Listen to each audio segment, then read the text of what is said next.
something, isn't it, every single day that we read about, hear about, that apparently the former royal known as the Duchess of Sussex, Meghan Markle, was unhappy or is unhappy about.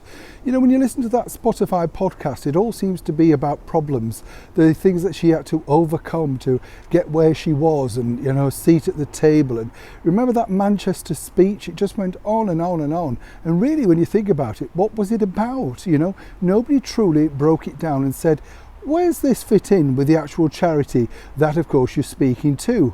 Now, apparently, according to a very good source, Meghan Markle, allegedly, as ever, we have to say, was rather unhappy about a remark that our wonderful late monarch, Her Majesty the Queen, mentioned.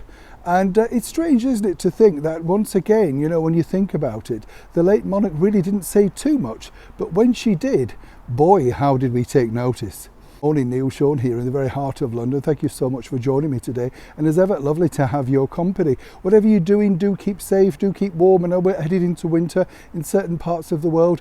Don't believe everything you read, you know, in the press about the world ending. I know there's a lot of people out there on their own, and it must be scary when you read these headlines about, you know, the nuclear button and the world literally coming to a standstill, you know, through heating and cold and everything.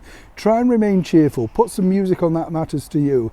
Don't necessarily believe everything that you read and hear in your newspapers. Believe, you know, more so really with political stuff. It's people trying to get you to click on, and, you know, what we often say here on the show, we like to bring you the news fair and balanced. What I found out, and as ever, I mean this genuinely, when I'm worried, you'll know. In fact, you won't see me. Be in a bunker somewhere, you know, with a cup of Horlicks and a year's supply of jammy Dodgers, no doubt. Back as ever, though, to your breaking roll story of the day. You think about it, as I said in the intro, Meghan Markle is one of these people that seemingly is offended by her own shadow, you know. Everything she says has a connotation of how difficult it was, you know. The diner salad, you know, she had to pay her own way through college, and everything's been debunked and, you know, basically said, look, that's not true. Everybody seemingly comes out and says whatever she's saying is wrong. And as ever, we have to say allegedly, but when these people continue to come forward and say that, then you do have to question who's telling the absolute truth, the real narrative. Interesting to note, though, that on a recent collection of books, the bullying issue came out again. This was by one of the authors who actually broke the original story in the Times newspaper, a very much revered, sort of esteemed Bible over here, if you like, of daily news. And they've never been sued by this particular claim. You will have read also that they call themselves the Sussex Squad or the Sussex Survivor Squad. And when you think about it, you know, you can understand why this is really damaging for Harry and Meghan, you know, the brand of Harry and Meghan, as we often say. So you can also pinpoint the reason why, of course, Meghan Markle was unhappy with this particular statement from our late monarch. If you will recall, when that all came out and then there was a news about an investigation into that particular criteria, everybody was, oh, you know, what's gone on, what's really happening, all that sort of stuff.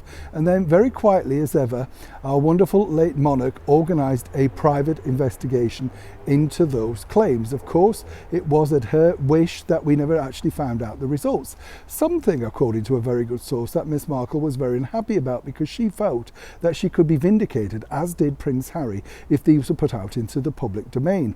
However, as we know, the monarch's word is the final word, and that's what happened.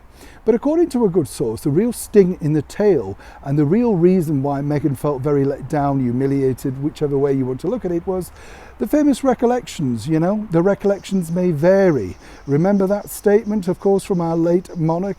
Real sting in the tail, but of course said everything that we needed to know, because the bottom line was, as she pointed out, there are two sides to every story, and recollections do vary. Seemingly there's Meghan's versions, and seemingly there's the versions that we've now read about in these publications, right or wrong.